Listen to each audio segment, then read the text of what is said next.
Joining us now, New York City Police Commissioner Jessica Tisch. Commissioner, thank you very much for joining us. I know you've stepped up security at synagogues around the city, Jewish places of worship. What does that look like, and how long do you expect to need that stepped up security? Yeah, people across the country, and in particular in New York City, and Jews in New York City are really scared based on what happened last night in that horrific attack. And I want New Yorkers to know that right now we don't see any nexus between the incident last night and New York City. And at this time, there are no specific credible threats to New York City based on that horrific attack last night. But out of an abundance of caution, we have stepped up our police presence, specifically around Jewish cultural institutions, religious sites, places of worship. And we've done this so that people feel safer in New York City. There's two real reasons we do it.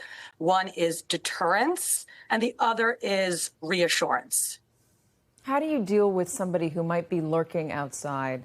This Jewish museum had stepped up security. They had people checking IDs as they came in. But once you walk out those doors and you are on the street, any street, there's only so much or so far that a security presence can take you. How do you deal with that?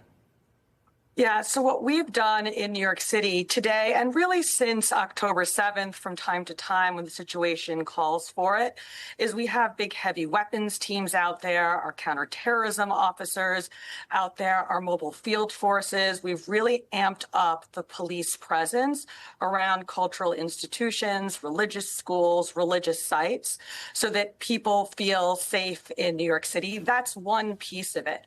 But we have assets that you can see and assets that you can't see. And the assets you can't see is really our investigative work. We work on the local, state, and federal level. The FBI is one of our most important partners. We look for people who have radicalized. We work cases together. And that is a very important part of the counterterrorism overlay that we have in New York City. How long is this stepped up presence going to last? You know, we will see as the situation unfolds, however long it needs to last. We have been in a heightened state at the NYPD since October 7th. That's going on 19 months now. And we really need to see as this investigation unfolds what we learn, and that will determine the timeline.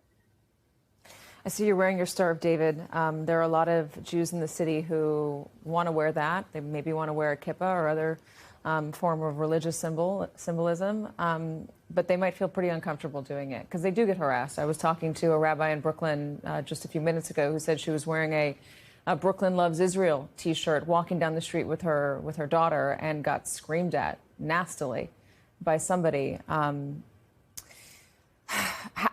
do you say to them? People who are maybe concerned about wearing a piece of their Judaism.